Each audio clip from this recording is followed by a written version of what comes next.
Well, welcome. My name is Lynette Hendrickson, and I have been a chiropractor for almost 28 years. And my involvement with being passionate about opioids, I would have to say might have started with my own back injury before I became a chiropractor, and being prescribed muscle relaxants and pain pills, and then going back because I was wondering what they were going to do, to fix my problem, and they were just going to refill my prescription. Long story short, I'm a second career chiropractor. As I stated, almost 28 years now, and so I like chiropractic. It changed my life personally, having suffered a lot of migraine headaches and some other injuries. And so it is a drug-free approach, to pain management, and so this has always been an interest to me. And then I have a sister who actually was addicted to opioids, and I lost her about 4 years ago due to my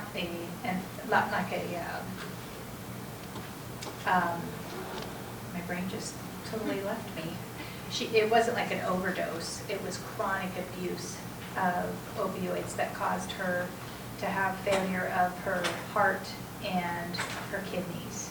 So anyhow, this is something that I like to speak about. I like to give people more information because I don't think anybody plans to become addicted to opioids. It just kind of happens that way. So, just some facts for you. Every day in the United States, 41 people lose their lives to prescription opioid overdose. So those would be the overdose deaths, right? It's not going to count the other deaths of people having side effects from the drugs damaging their organs. Opioids are highly addictive, and so research shows that if they're used regularly, it's very possible someone will become dependent on them. So what opioids do in your body is they change how your nervous system functions through your brain. And nobody knows how their body's going to react to an opioid before taking them. One person could take it and never get addicted. Another person could take it one time and they might be addicted the rest of their life. So some examples of prescription opioids are hydrocodone, oxycodone, and morphine. But there's also a lot of illicit opioids that might be found out, on the streets, like heroin and illegally made fentanyl. Now, fentanyl is a prescription. I know my mother, when she had cancer, she had fentanyl patches, but there's a lot of it going around that is very damaging and killing a lot of people. Okay, so physical dependence on opioids is expected after using them for more than a few days. So typically, typically it wouldn't happen the first day, but it could, and the symptoms occur as soon as the medication is stopped, and that's the sign that the body's addicted to the medication. So whenever you're trying to cut down on it, control it, or when the use results in social problems and a failure to do your obligations at work, school, or home, that would be considered addiction. So, like I said, anyone is at risk for opioid overdose, but there are certain factors that increase your risk. If they are combined with alcohol or other drugs or medications, if they're high doses, like if someone's taking really high doses due to an accident, an injury, or maybe a surgery, if someone is taking more than prescribed, if you're supposed to take one and you decide to take two and maybe three is better, that's going to be more likely to cause addiction. If you're taking illegal or illicit opioids, those would be ones that don't come from a prescription from your doctor. Certain medical conditions, and a lot of those happen to be like mental disorders like depression, anxiety, things like that, and individuals over the age of 65. So if you're taking opioids for a long period of time, you're also more likely to become addicted. Okay, so I talked a little bit about fentanyl. It's similar to morphine, but it's about 100 times more potent. So it is illicitly manufactured, which makes it more unsafe because it's not regulated, and they're mixing it with other substances. So you see that penny there, that little tiny bit, just a small amount can literally kill somebody. So if you accidentally were to touch it on a piece of paper or a dollar bill, which that's a thing happening right now, people are finding a little note under their windshield or some money with a little bit, you pick it up and touch it, it could kill you instantly. Okay, so here's some examples of counterfeit pills. So you see the real oxycodone, and then below you see the fake one. It's a little bit different color, but someone who's not knowledgeable about what it's supposed to look like, they wouldn't know the difference, right? Same thing with Adderall. Now that's a medication that's given for ADHD. And then Xanax, so that's an antidepressant. You see the real one, you see the fake one. So they're very similar, right? But if you're not taking that prescription regularly, you're not going to notice if it's the real thing or not. Okay, so here's some signs and symptoms of opioid overdose. So it can slow your breathing or even stop it, which can cause, brain damage and even death. And I did witness my sister having an overdose one time, and her breathing was we knew something was wrong. It's not normal breathing. I don't even think you have to be a nurse to recognize it, right? It's not right. Small constricted pinpoint pupils, falling asleep or loss of consciousness. If you're sitting at dinner with somebody and they're falling asleep, I've also witnessed that. It could be an opioid overdose. Slow, shallow breathing, we talked about that. Choking or gurgling sounds. A limp body. Changes in the skin, maybe really pale or kind of a bluish color, which means basically lack of oxygen. And even an ashen or gray look for someone who has a darker complexion. Okay, if you think somebody's having an overdose, here's the action steps. First thing, call 911, right? Call 911, have them on their way. You can do this as a layperson. There are now naloxone, it's called naltrexone, I think, naloxone. And if somebody is on their back and they're breathing, you can insert that into their nostril, press the plunger, and it can stop an overdose. It's kind of like, even like charcoal in a way, right? They would do that, but it'd take too long to try and get that down somebody's throat. You want to move the person onto their side and in the recovery position, and then just stay with them, keep them in that position, monitor their breathing until medical help arrives. So this is the Narcan, which is naloxone, and it's an opioid overdose reversal drug. The nice thing about it is it can save lives. It's a really fast first aid tool. And the other thing is, if somebody is not having an overdose, it still won't harm them.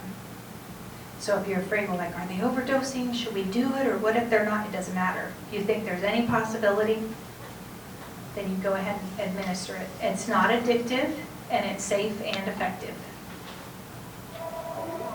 Okay, let's talk about the proper use of opioids. So the doctor hopefully is going to prescribe the lowest, most effective dose of immediate released opioids. Here's the thing.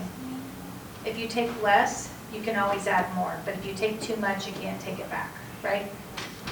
So there are prescription drug monitoring programs called K-Tracks, and that's another way to keep track of if someone is getting too many opioids or medications. Urine drug testing during treatment, just to see that your body is getting the appropriate amount and not too much. And then prescribing naloxone, just in case. And then just follow up, because here's the thing. If you have some sort of a pain syndrome and you're taking a prescription medication, well, hopefully a month later when you follow up with the doctor, you're doing better, right? So you don't need as much, or you not use it at all. Okay, so this is probably the one thing that I think is most important to this group of people, because there are a lot of people that, as we get older, we often are on medications. It might be blood pressure medication, might be something else. But no matter what your med is, especially if it's an opioid, know what it is and make sure it's in the bottle that it belongs in. I know there's like pill packs, and sometimes people have, you know, everything set out for every day. Might be your vitamins, might be your pills, but make sure if you have something like that, that you know what's what, maybe even be able to mark it, and also that it's in a very safe place and it's not out there where somebody can get to it. It would not take very long for a small child to open that up and put one of those in their mouth. You want to keep things like that locked up, right, in a safe place, out of the reach of anybody. Don't share your pills. You know, you have a relative, oh, I'm really having this problem. Do you think I could borrow one of your Lortabs? I mean, it's not good to share your prescriptions. Again, you don't know how it's going to affect somebody, and technically, it is against the law to do that. There are college students that have been arrested for having a pill in their pocket that they don't have a prescription for. So it is pretty serious business. Make sure you take the proper dose. If you're only supposed to take one a day, only take one a day. If you're feeling it's not doing the job, then you need to follow up with your doctor and see if you need something different, or if it's okay to take more. And then the other thing is just proper disposal. So these doTERRA bags are a way to put your unused prescriptions in, and it will deactivate them. So like when my mother died of cancer, she had a plethora of medications, and we had a lot because she wasn't able to take anything by mouth at the end. And so it's really important, especially if you have, you know, a drug addict in your family or someone that has access to that, it'd be really easy to get those in the hands of somebody that shouldn't have them. And same thing with teenagers. You know, some of them they're curious, they experiment, there's pill parties where they throw a bunch of pills in a bowl and everybody grabs a handful. You can just imagine, you know, if they took blood pressure medication, well, I got this from Grandma's cabinet, and this came from Uncle Fred. I mean, it's not a good thing at all. So make sure that you keep those properly stowed. Okay, here's some other risk factors for adults 60 plus years at high risk. This will be me in November. In 2021, according to the CDC, those 65 and older experienced the most significant percentage increase of drug overdoses. For those 65 and older, 57% of those overdose deaths were due to opioids, 39% were due to stimulants, and 18% were due to a combination of both, with 83% being unintentional. Now, why is this? Many older adults have multiple prescriptions, and maybe they forgot, did I take it, did I not take it? Maybe they took it twice, or maybe they didn't take something else they were supposed to take. And so there's always a risk of interactions the more medications you're taking. So, you know, obviously some of them for your heart and things like that are necessary, but if you're having problems that require opioids, think about some other alternatives for treating that pain, whether it's massage, chiropractic, physical therapy, things like that. Because you can do those first and it might take care of your problem. Okay, so managing your pain as you age. Obviously, opioids are going to be there as an option.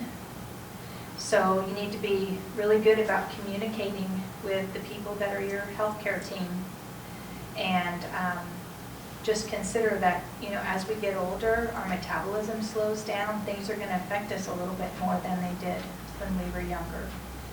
And then, again, here we go. Alternatives to opioids for pain management can be massage, chiropractic, physical therapy, acupuncture. You could take other things like non-steroidal anti-inflammatories like Advil or aspirin, getting some exercise, or there's even natural muscle relaxants that are all herbal that you can take.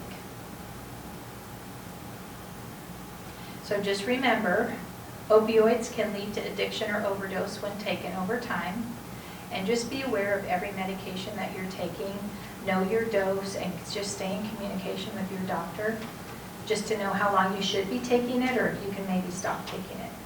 And then here's the last resource, and this is the Suicide and Crisis Lifeline.